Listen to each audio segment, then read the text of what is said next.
All kinds of new projects and developments are planned for downtown Grand Forks. Here's a look at some of that discussed at last night's Committee of the Whole meeting in Grand Forks. But I wanted to go over just kind of an overview of where we're at with downtown development related to this project. So we've shown this map a few times to you. So this is the project area. Here's the surface parking lot that Mr. Giese is going to talk about, and it also includes his existing building right there as part of a renovation. So this is the area that Mr. Giese is going to be talking about. But it's really important, this is in and around where Pure Development is going in. We spoke of Mr. Gershman buying the location where his father originated at from his liquor store that is looking at redevelopment. This is Selkirk on 4th, which is the condominium. And earlier this year, you approved interconnecting Selkirk on 4th to the corporate center. And so later this fall, I anticipate those buildings starting to be interconnected as we move forward. Obviously, this is the Herald building that we've been working diligently on with all the partners. And really, this development really fits in nicely with all that we're moving forward with.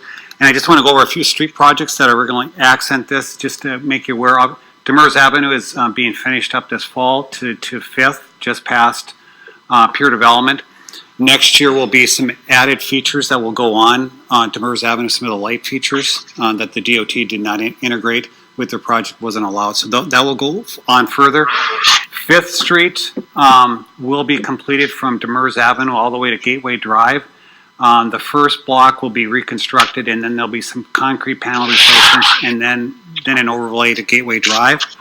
3rd Street will be done in 2021 from Demers Avenue to University Avenue. And then if you look at, and that's included in some of your info items too. And one other project that's been added, I saw with Mr. Grasser, Mr. Karenko, is the block. So this would be 2021, 3rd Street. And then in 2022, this first block on 4th, just past where Edgewood, would also be reconstructed. So you're going to see a lot of in successive years from current year to 20 through 22, not only private development but a lot of public development that will go in and around these developments. So quite an exciting time we have in Grand Forks as we move forward. And then finally, our water treatment plant, probably in that 21 time frame, where we're looking to recreate a new mixed-use development that would anchor the south end of Grand Forks. So we're really doing some historic things that are really 50-year types of projects, if not beyond that.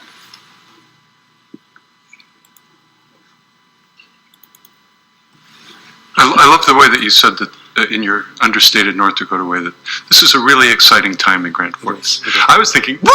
This is pretty amazing what's happening. Yes. All of that, it's fantastic. Yeah, it is fantastic. Yeah. We always downplay. Yes. Okay. We always Sorry, downplay. I'll go back High to downplaying. aspirations, low expectations. Yes, it's an exciting time. It is an exciting time.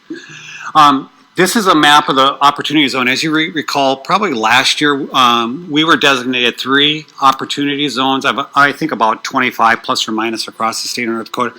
These have been certified by the U.S. Treasury Department, and we've been waiting for an opportunity zone project forward. When Mr. Giese gets up here, he'll speak. That will be another layer that he's going to look as part of the incentive moving forward with this project. And as you recall, essentially the north half of downtown, the south half of downtown is an opportunity zone. And then if you take Gateway Drive along Demers Avenue, probably to about Columbia Road, that's our opportunity zone. And this project is well within opportunity zone. So I'm not aware, I haven't checked, but I'm not aware of any opportunity zone projects moving forward yet in North Dakota. But this would be our first opportunity zone project moving forward. So that's kind of exciting. Or that's really exciting, I should say, Mr. Weber. As we move forward, tonight you have in front of you, this is a TIF application, a pre-application. So as you recall, and we try to state in the staff report, that you move forward with a pre-application, City Council approves that. That means we're taking this serious, and we're going to go to the next stage, which is going through the actual application process, which requires a third-party financial review that Baker Tilly performs for us. And after we get that review completed, we organize our local government advisory committee that's made up of all the local government entities. They review it, make a recommendations back to the 3 governing bodies. That's the city, county, and school district. you as the city council kind of determines preliminarily what set the public hearing. Here's kind of what we're looking at from a TIF application process. So we're asking to move forward with this process first because it has this extended period of time where we have to do this third-party analysis, get the local government entities together. I anticipate that you will see a Renaissance zone. This project is also in a Renaissance zone, state Renaissance zone, where, as you recall, our current policy is to provide the 5-year property tax incentives, and the state has been providing the state 5-year income tax. So I suspect that will move forward as part of that 5 years, and then we'll look at how that layers into the local TIF process. Okay, and as we've said, you can grant up to a 15-year 100% TIF, but I think when we come down to it, we'll look at what the Renaissance zone provides with what the TIF provides. And as I mentioned earlier, the other really terrific thing is the opportunity zone and how that layers. And really the opportunity zone was meant to redevelop areas in the community, and it was to help incrementally move forward with projects. It wasn't to make projects that couldn't move forward to move forward. It was really meant to kind of partner with state and local incentives to move private investment forward. And I think this is a good case example that we have in front of you. Finally, we've talked a lot about a hotel downtown. This is a boutique hotel. It's an event center. It's commercial space.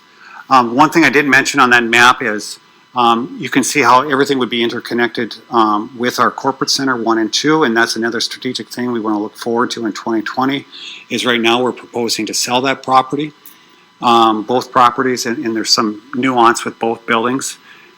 This building would be tied into Corporate Center 2 and the central parking ramp. So there's lots of synergies, and there's a lot of integration, and there's a lot of work to do between now and 2020 to make sure we really maximize what we're doing in the downtown area. Really, this is the hub. We have a terrific opportunity to reset Grand Forks, as I said, over the next several decades. So it's really an exciting time to try to make sure we integrate all that the very best we can while we're here.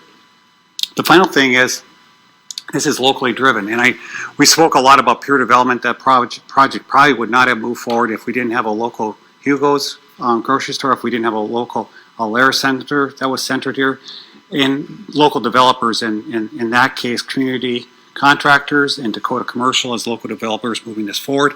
This is a similar project where we have local developers, local contractors, local vendors that are going to be part of this project. So I think it's exciting. We got to do a lot of due diligence to make sure that we can say we can move forward and how do we move forward. But I think it ticks off a lot of boxes that we've been looking at, and it is really a greater good that we have here. So with that, that's kind of a foundation, and I would add